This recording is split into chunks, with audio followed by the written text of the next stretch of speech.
오늘 하나님께서 우리에게 주시는 말씀은 갈라디아서 4장 12절로 15절까지의 말씀입니다. 신약성경 갈라디아서 4장 12절로 15절 말씀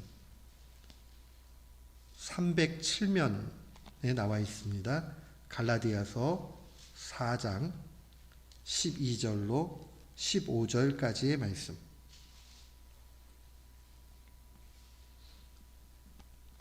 신약성경 307면. 우리 같은 마음으로 함께 봉독토록 합니다. 형제들아, 내가 너희와 같이 되었은즉 너희도 나와 같이 되기를 구하노라. 너희가 내게 해롭게 하지 아니하였느니라. 내가 처음에 육체의 약함으로 말미암아 너희에게 복음을 전한 것을 너희가 아는 바라. 너희를 시험하는 것이 내 육체에 있으되 이것을 너희가 업신여기기도 아니하며 버리지도 아니하였고 오직 나를 하나님의 천사와 같이 또는 그리스도 예수와 같이 영접하였도다.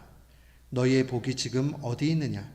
내가 너희에게 증언하노니 너희가 할 수만 있었더라면 너희의 눈이라도 빼어 나에게 주었으리라. 아멘.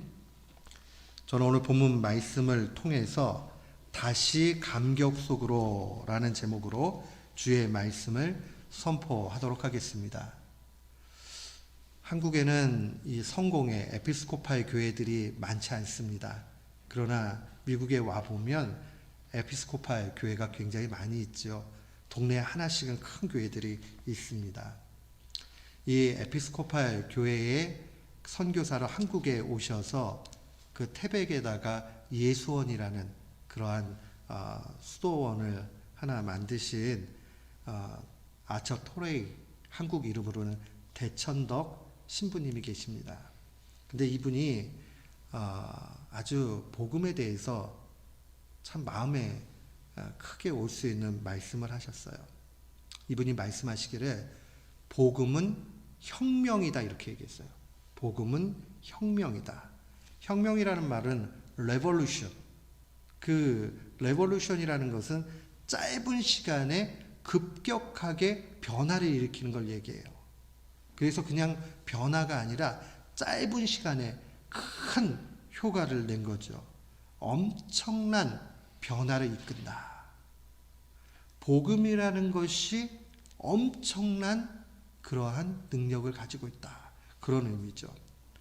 복음은 혁명이라는 말은 바울 사도가 로마서 1장 16절 17절에 예수 그리스도의 복음은 능력이다 하는 이 말씀을 현대적으로 우리가 느낄 수 있도록 바꾼 말입니다.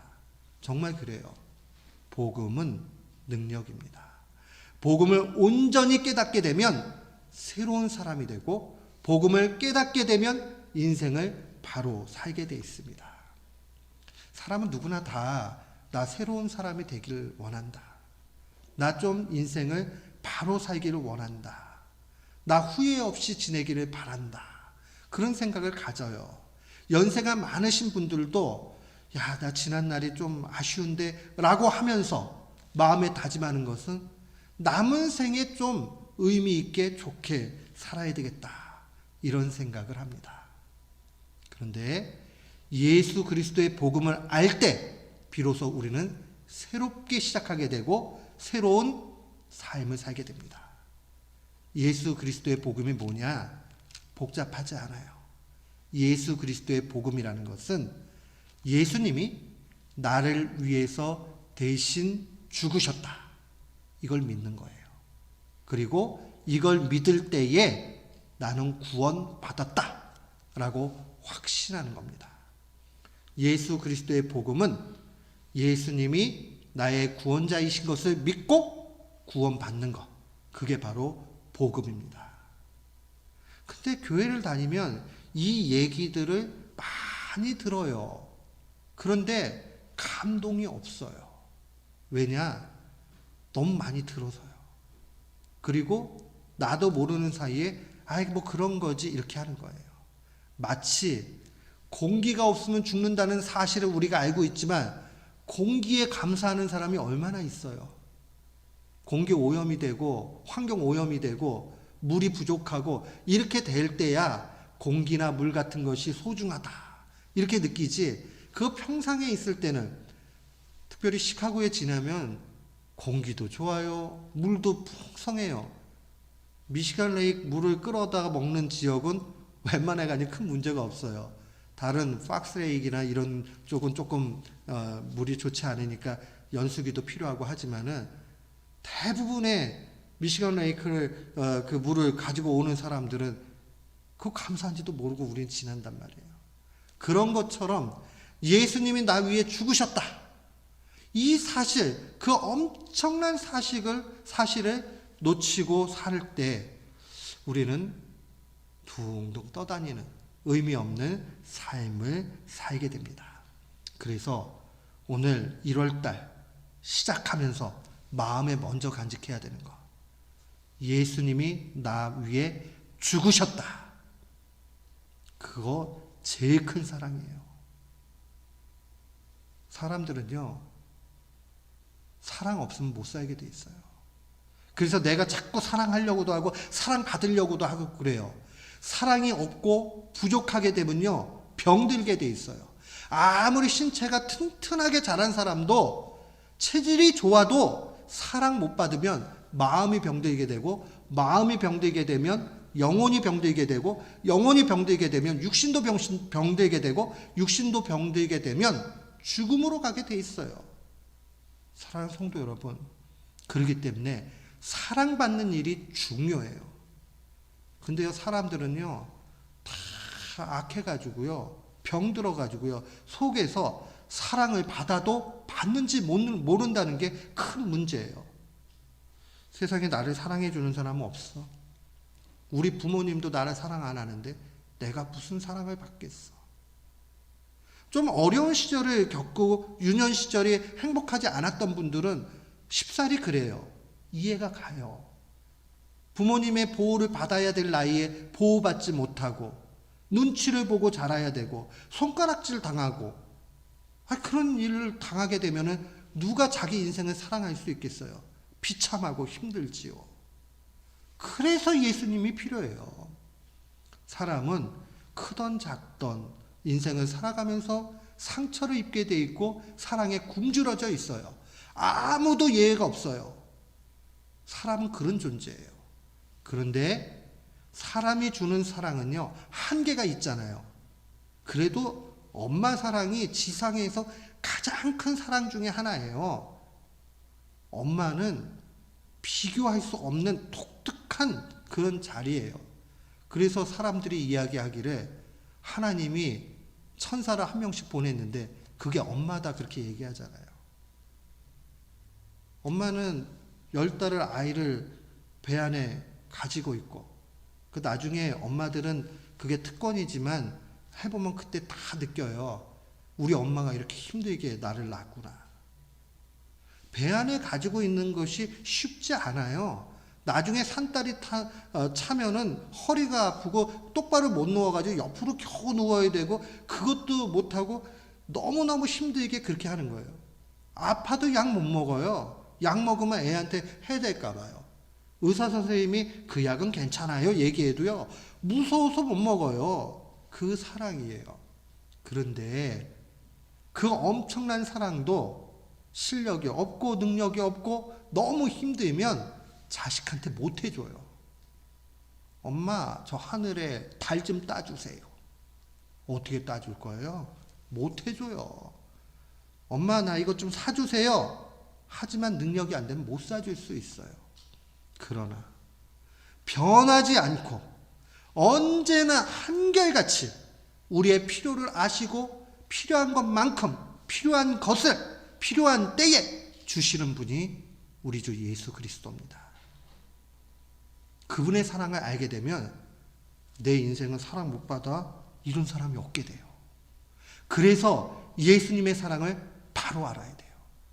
복음의 능력을 깨닫게 될 때에 변하게 됩니다. 복음의 능력을 알게 되면 두 가지 큰 변화가 나타나요. 첫 번째는 내 신분의 변화가 나타납니다. 신분의 변화가 어떻게 나타나느냐? 죄인이었는데 내가 주님 앞에 의롭다 여김을 받는 의인이 되었다는 사실을 알게 돼요. 나는 맨날 죄 짓고 나쁜 짓 하고 나쁜 생각하고 그 다음에 그렇게 살다 보니까 사람들이 손가락질하고 그 다음 내세울 곳 없고 내가 내 자신을 봐도 한심하고 이렇게 느끼는지 몰라도 복음을 깨닫게 돼서 예수님이 날 위해 죽으셨다. 그래 나 구원받았다 하는 걸 깨닫게 되면 나는 죄인이었지만은 그러나 주님은 나를 예수 그리스도의 보혈로 깨끗하게 해주셔가지고 나를 자녀 삼아 주셨다. 의인이다. 자녀 되었다. 하나님의 자녀가 되었다라는 것은 이 땅에 돈이 많거나 명예가 뛰어난 사람의 호적에 들어가서 내가 자녀가 된 것과는 비교할 수 없는 엄청난 일이에요. 주님이여 우리를 그래 더 부족해. 알아. 그래도 너는 내 자식이다. 이렇게 얘기해 줄 때 그 얼마나 뭉클함이 있을까 생각해 보세요. 공부를 하면 할수록요 자기 무식한 걸 깨닫게 돼요. 아우 나 이것도 몰랐네 이렇게 무식해. 그리고 공부를 하다 보면 선생님이 꾸지람합니다. 넌 이것도 모르냐? 기분도 상하고 마음도 슬퍼요.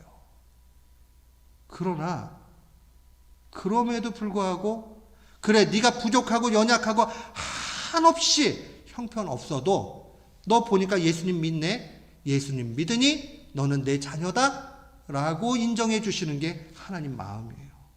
그래서 복음을 알게 되면 자기 자신을 새롭게 보게 됩니다.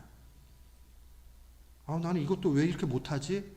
열등감이 아니라 그래 나 못해도 주님이 필요하면 할 수 있게 해주실 것이고 그래 못해 괜찮아 그래 나 예수님 믿으니까 하나님 자녀야. 이 마음을 갖는 것이 중요합니다. 그렇게 되고 나면 두 번째 변화가 나타나요. 그 두 번째 변화가 뭐냐? 내 존재 자체가 변합니다. 죄인은 하는 일이 죄 짓는 일이에요. 근데 하나님의 자녀가 되었다는 걸 깨닫게 되고 하나님의 자녀가 되면 죄 짓는 일이 점점 적어집니다. 자꾸 찔림이 옵니다. 깨달아집니다. 잘못된 길 가다가 아유 나 이렇게 하면 안 되겠다. 이렇게 살면은 내 인생 정말 안 되겠다. 하나님 마음을 너무 아프게 만든다. 깨닫게 돼요. 그러게 되면 돌이키게 되죠. 그러면 사람들이 얘기해요. 너 원래 문제하고 말썽꾸러기고 잘 못했는데 어떻게 이렇게 이제 변하기 시작하냐? 라고 해요. 일생에 걸쳐서 시간이 걸리지만은 점점 변하게 돼요. 그것을 신학자들은 거룩하게 되어진다. 그래서 한자로 성화라고 얘기해요. 우리가 하나님의 자녀가 되는 것은 즉각적이에요. 예수 그리스도의 그 은혜를 통해서 즉각적으로 하나님의 자녀가 된 게 확증이 돼요. 믿음 가운데서. 그런데 성화는 시간이 일평생이 걸려요. 그래서 예수 그리스도의 자녀라는 사실을 계속 깨닫고 주님 앞에 기도하면서 죄와 싸워 이기게 해주세요 라고 간절히 기도하는 가운데 그러면서 점점 거룩한 길로 가게 돼요. 그러다가 죽기 직전이 되면 완전해져요. 그래서 천국 들어가는 거예요. 보세요. 우리가요 존재적으로 변하지 않으면 여전히 우리 속에는 존재적으로 죄가 있지요. 그러면 그 죄인이 천국에 들어가면 그 천국이 천국 되겠어요? 들어가는 순간 지옥이 돼버리죠. 그런데 주님께서 우리를 잘 아시고 의인으로 여겨주시고 천국 백성으로 여겨주시고 마지막 천국에 입성하기 직전에 완전하게 만들어주신다는 믿음의 확신을 가져야 돼요. 그래서 평생을 우리는 죄와 싸우는 그러한 사람들이 돼야 됩니다. 그래서 싸움하다 보면 이길 때도 있고 질 때도 있잖아요. 졌다고 낭망하면 안 돼요. 다시 일어나서 주님의 능력을 통해서 다시 싸우러 가야 돼요. 그 시간들이 다 지나고 나면 맨 마지막에 천국을 바라보면서 주님이 우리를 영접하실 때에 야, 너 이제 흠과 티와 아무것도 없다. 그러고 정말 맞아주시는 거예요. 상상해 보세요. 얼마나 좋아요. 죄와 싸우는 일들은 힘들 때도 있지만 주님이 우리를 그렇게 바꾸어 주시는 겁니다. 이 두 가지의 변화를 성경 속에 잘 표현한 말이 그리스도로 옷 입는다는 말이에요. 그리스도로 옷 입는다. 갈라디아서에 보면 누구든지 그리스도와 합하기 위하여 세례 받은 자는 그리스도로 옷 입었다라고 그렇게 증거합니다. 옷은 뭐예요? 제가 이렇게 양복을 딱 입었어요. 강단에 섰어요. 제가 작업복이잖아요. 설교하는 작업복. 이 옷을 딱 입으면 강단에 서가지고 있으면서 나쁜 생각 할 수 있어요? 나쁜 말 할 수 있어요? 설교자라고 딱 제 신분이 나타나게 되죠. 그러면 신분에 맞게 행동할 수밖에 없는 거예요. 그래서 그리스도로 옷 입은 사람은 죄와 싸우게 되고 죄를 미워하게 되고 빛의 자녀로 살고자 힘써 나아가요. 물론 또 넘어져요. 육신을 입고 있는 동안에 약해가지고요. 또 죄져요. 그러나 두려워하지 마세요. 주님이 또 다시 시작할 힘을 주십니다. 옷이 더러워지면 어떻게 하면 돼요? 빨면 돼요. 그리스도로 옷 입었는데 그만 약해가지고 실수했어요. 그럼 그리스도의 능력을 다시 의지해가지고 일어나면 돼요. 우리의 일생은 평생 싸워 나가는 일생입니다. 우리가 그렇게 살아갈 때에 참된 기쁨을 누리게 됩니다. 오늘 본문 말씀은 그것을 명확하게 보여줘요. 지금 바울 사도가 갈라디아 교회에 편지를 하는 겁니다. 근데 이 갈라디아 교인들이요, 복음을 받아들이고 주님을 영접해가지고 참 잘 살고 있었는데 문제가 생겼어요. 그들 가운데 거짓 가르침, 특별히 유대교의 가르침을 받은 그러한 영향을 받은 사람들이 들어왔어요. 그래서 다시 율법을 통해서 구원을 이루고자 하는 거예요. 율법을 통해서 구원을 이루고자 하는 건 뭐냐면 예수 그리스도의 십자가의 공로를 믿고 구원받는 게 아니라 내가 무언가를 해가지고 구원받겠다 하는 그런 생각을 하는 거예요. 유대인들은 언제나 그랬어요. 때와 시와 절기 막 이런 것들을 만들어 놓고요. 이걸 잘 지키면 구원받는다. 이렇게 가르쳤어요. 그러니까 거기에는 내가 얼마만큼 열심을 내느냐에 달려있는 것이지 하나님의 은혜가 있지 않아요. 그런데 바울은 깨달았어요. 우리의 열심으로 하는 게 아니라 예수 그리스도의 공로로 구원받는다. 근데 그 다음에 바뀌어요. 예수 그리스도의 공로로 구원받은 사람은 하나님께서 주신 능력으로 열심히 산다가 되는 거예요. 그러니까 이 순서가 중요해요. 내가 열심히 살아서 하나님의 자녀가 되는 게 아니고요. 하나님의 자녀가 되었기 때문에 은혜 받아서 열심히 사는 거예요. 그러니까 구원의 조건은 딱 한 가지예요. 예수 그리스도를 믿었느냐 안 믿었느냐. 근데 온전히 믿는 사람은 삶의 변화도 나타난다는 거예요. 죄와 싸우고 하나님이 원하는 것을 열심히 하게 됩니다. 그래서 12절에 이렇게 이야기하는 거예요. 내가 너희와 같이 되었은즉 너희도 나와 같이 되기를 구한다. 바울 사도가 옛날에는 율법을 철저하게 지키는 유대인이었어요. 그래서 유대인의 그 열심대로 막 살아갔단 말이에요. 그러니까는 와, 나는 믿음 좋고 잘 살아. 이렇게 하면서 예수님 믿는 사람 죽이려고 저 북쪽의 다메섹까지 가가지고 예수 믿는 사람 죽이려고 갔어요. 그러다가 부활하신 예수 그리스도를 만나게 됩니다. 호련히 환상 중에 만나게 되죠. 그러면서 거기서 깨닫게 돼요. 자기의 믿음이 잘못되었다는 걸. 부활하신 예수 그리스도를 믿어야 진정한 구원을 얻는다 하는 것을 알게 됩니다. 그리고 나서 그는 삶이 변합니다. 어떻게 변해요? 그는 대단한 집안의 사람이었어요. 그리고 그 사람은 대단히 학문적으로 뛰어났습니다. 그런데 이 모든 것을 다 배설물로 여기고, 배설물이라고 번역을 잘 했는데 원래 그 단어는 똥으로 여기고 이렇게 돼 있어요. 내가 그거 똥으로 여기고 나가 아무것도, 똥을 귀중히 여기는 사람이 어디 있어요? 아무도 없잖아요. 바울 사도는 그리스도를 만나고 나니까, 복음을 만나고 나니까 어떻게 변했느냐?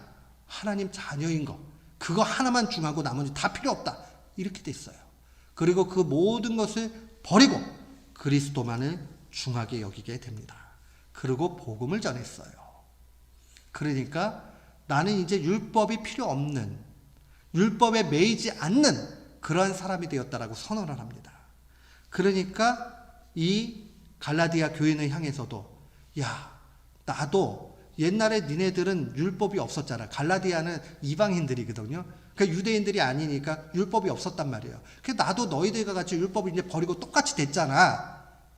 근데 너희들은 나같이 이렇게 버린 사람이 돼야 되는데 왜 이제 율법을 또 좇아서 가려고 그러느냐라고 반어적으로 얘기하는 거예요. 그래서 그런 이야기하기를 12절에 있는 말씀대로, 너희가 형제들아 내가 너희와 같이 되었은즉 너희도 나와 같이 되기를 하나님 앞에 간구한다. 그러니까 율법에 대해서 자유로운 자가 돼야 된다는 거죠. 그래서 이 율법주의에 대해서 완전히 변하게 되었을 때에 초창기에 처음에 그 신앙을 다시 생각하게 만드는 거예요. 그게 13절과 14절 말씀입니다. 13절과 14절 말씀은 이런 내용이에요. 바울이 원래 약했던 사람입니다. 그래서 얼마만큼 약했느냐? 키가 별로 안 컸다고 그래요. 그리고 그 당시에나 지금이나 그래도 머리빨이 이렇게 쫙 많고 이런 거 멋있다고 그러잖아요. 근데 바울 사도는 키가 작고, 그 다음에 이 머리가 없고, 그 다음에 말이 어눌해가지고 어버버 그런 잘 쓰는데 말을 잘 못했대요. 그래서 누가 봐도 야, 정말 인물 없다 하는 사람이 바울입니다. 그래서 바울을 그려놓은 그림들을 보면요, 죄다 추나무로 그려놨어요. 멋있지 않아요. 그런데 갈라디아 교인들이 이 내세울 것 없는, 볼품 없는, 형편 없는 바울을 하나님의 천사와 같이, 그리스도 예수와 같이 대했다라고 얘기합니다. 요 사실이 중요해요. 아니, 우리도요, 기왕이면은 멋있고 내세울만 하고 이런 사람들을 갖다가 받아주고 인정해주고 그러지, 누가 뭐 볼품 없는 사람 누가 좋아해요? 안 좋아하잖아요. 그 첫인상이라는 게 있는데 말이에요. 그런데 갈라디아 교인들이 이 바울 사도를 그렇게 영접했다는 얘기예요. 왜 그랬을까요? 왜 그랬을까요? 아주 간단해요. 바울에게는 영적인 매력이 있었습니다. 영적인 매력. 그 영적인 매력을 한마디로 이야기하면 뭐냐? 복음에 사로잡힌 사람이었어요. 복음에 사로잡히니까 얼굴빛이 달라요. 눈빛이 달라요. 그가 사람의 눈으로 볼 때는 키도 작고 머리도 벗어있고 얼굴도 주름도 많고 고생도 많이 하고 내세울 것 없이 보일지 몰라도 그의 눈빛과 그의 얼굴의 광채와 이 모든 것은 복음을 믿고 있는 사람의 그 능력을 그대로 보여줬다는 사실입니다. 우리도 이거 쉽게 경험해요. 은혜 충만하고 정말 성령 충만한 분들은요, 얼굴빛이 달라요. 그리고 인상이 달라요. 그분의 말에 힘이 있어요. 바울 사도가 성령 충만하고 말씀에 사로잡히고 복음의 능력을 체험하고 예수 그리스도와 하나가 되어 있고 이러니까 완전히 달라 보이는 거예요. 그러니까 사람들이 복음 안에 있는 바울을 바라보면서 복음의 눈으로 그들도 보기 시작을 합니다. 키가 보이지 않아요. 얼굴이 보이지 않아요. 오직 그 속에 있는 복음의 열정, 그것만 보이는 거예요. 그러니까 와, 바울 선생님을 보면 예수님이 어떤 분이셨을까? 내 정말 눈앞에 선해. 또 예수님을 경험했던 사람이라면 그 예수님 내가 들어왔고 봤는데 예수님 같아.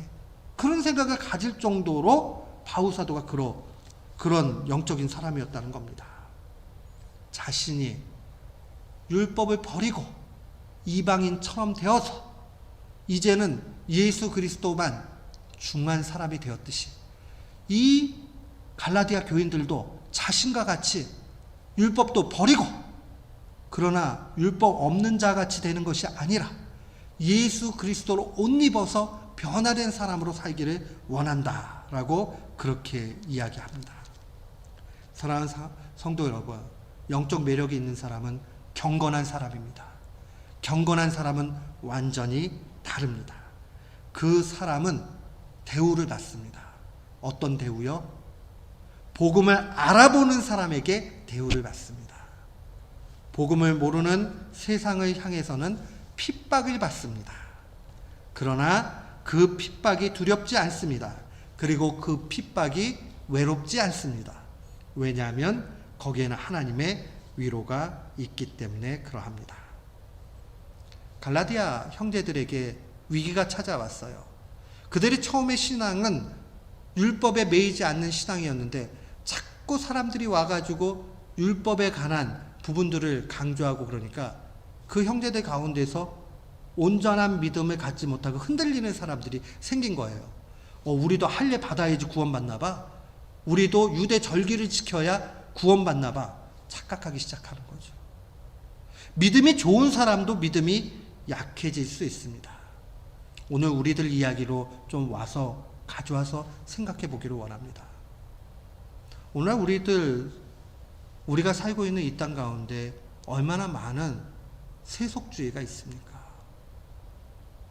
교회 안에서도 돈 많은 사람이 힘을 쓴다. 저 교회는 가난하면 교회 못 다녀.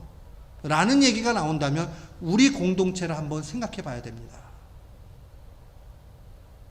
저기 교회는 다 박사들만 다닌대. 잘못된 거예요. 저 교회는 백인들만 다닌대. 저 교회는 흑인들만 다닌대. 다 잘못된 거예요. 교회는 그리스도 안에서는 헬라인이나 유대인이나 차별이 없고 모두가 다 그리스도 안에서 하나가 돼야 되는 것을 분명히 기억을 해야 됩니다. 우리야 한 언어권에 의해서 있으니까 한국 분들이 모이는 거지만은 그런 한국말을 하실 수 있는 외국인들이 계시다면 우리 교회에 같이 와서 예배 드리는 일들이 필요합니다. 세상 사람들은 편견을 가지고 그렇게 지나가요. 그리고 이런 사람들이 우리 교회에 왔으면 좋겠다. 특정시켜요. 우리는 그걸 벗어나야 됩니다.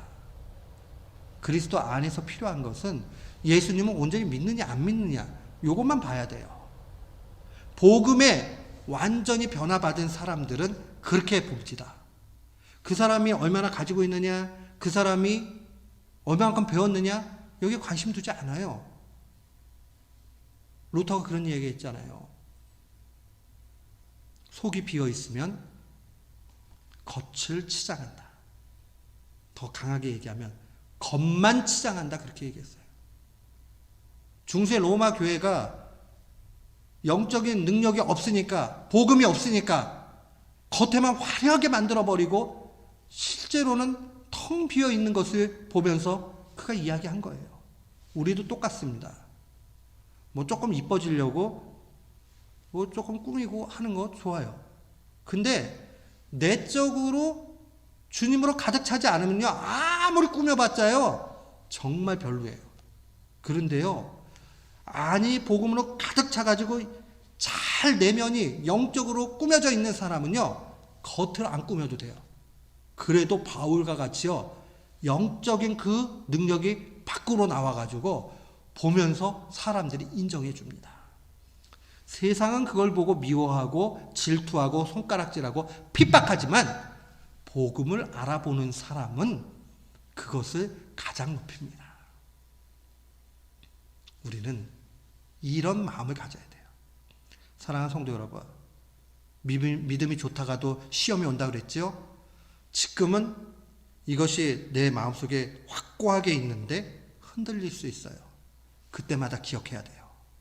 믿음을 견고하게 해야 된다. 그러면 이런 위기, 오늘날로 이야기하면 어떤 위기가 있겠습니까?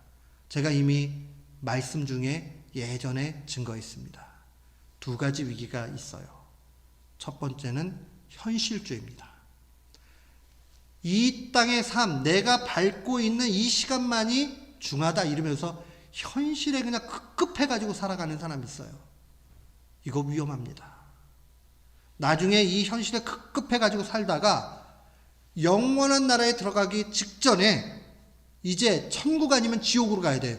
이때는요, 끝나지 않아요. 영원히 지속되는 거예요. 천국의 기쁨의 영원한 삶을 살 건지, 영원히 죽지 않고 불타는 지옥불에 떨어질 건지, 괴로움 속에 살 것인지, 그게 이제 마지막 순간에 결정이 돼요. 그런데 지금 요 순간만 중요하다. 믿음 생활 안 해요. 그러면 안 된다고요. 현실주의, 지금 이 땅이 전부다라고 생각하는 거, 그거 버려야 됩니다. 이 땅이 전부다가 아닌 사람은요, 이 땅에서 조금 잃어도요, 슬프지 않습니다. 돈 좀 잃으면 어때요? 명예 좀 잃으면 어때요? 건강 좀 잃으면 어때요? 영원한 게 있는데. 만약에 이게 없으면요, 영원한 하나님 나라가 없으면요, 그리스도인들이 가장 불쌍한 사람들이에요. 바울 고백처럼. 왜 신앙생활하고 살아요? 세상 사람들 같이 놀자 젊어서 노세하고 사는 거죠. 그러면 안 되잖아요. 주님을 잘 섬기고 살아야 되잖아요. 언제 이게 가능하냐? 현실주의를 이겨내야 됩니다. 두 번째는 쾌락주의를 버려야 됩니다. 쾌락주의는 현실주의하고 언제나 맥을 같이 합니다. 사람들은 당장의 기쁨을 누리면서 살기를 원해요. 그래서 더 편한 거, 더 좋은 거, 그러고 나면 나중에 후회해요.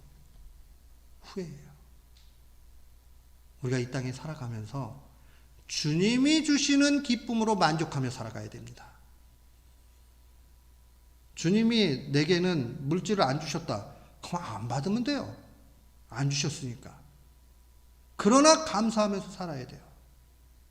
그래서 우리에게 꼭 필요한 것은 바로 쾌락주의 버려야 돼요. 이 땅의 것들에 집착하면서 이 땅의 가치들만을 추구해 가는 거. 하늘의 가치를 추구해 가야 돼요. 그러면 현실주의, 쾌락주의 버릴 수 있는 길은 딱 두 가지예요. 현실이 아니고 영원한 게 있다는 걸 알아보고 영원히 변치 않는 사랑을 하면서 살아가는 거예요. 하나님을 사랑하고 이웃을 사랑하고. 그리고 무슨 일을 만나든지 간에 감사하면서 살아가는 거예요. 사랑과 감사가 이 현실주의와 쾌락주의를 이기게 만듭니다. 우리 교우들은 작정하셔야 돼요. 예수님 때문에 나는 이제 새로운 존재가 되었고 자녀가 되었고 그러기 때문에 새롭게 살겠다. 어떻게? 사랑하면서 감사하면서. 누가 나를 힘들게 한다. 아이고 힘들다. 그래도 감사하다. 이걸 통해서 하나님이 나를 새롭게 훈련시켜 주시니 또 감사하다. 감사하는 마음 필요해요. 주님을 사랑하니까 마음에 평안함이 있고 이웃을 사랑하니까 마음에 기쁨이 있고 얼마나 좋아요. 영원한 하나님 나라를 바라보는 사람은 바로 이렇게 사는 사람입니다. 만약에 우리 속에 이 감격이 좀 약해진 것 같으면요, 다시 그 감격 속으로 들어가야 됩니다. 이제 2022년도를 달려가는데 힘차게 달려갈 때에 이 마음을 가져야 되겠습니다. 주님을 바라보면서 주님이 주시는 은혜를 보면서 복음의 능력으로 변화됨을 체험하면서 그렇게 살아가는 귀한 교우들 되시기를 주의 이름으로 축원합니다. 아멘.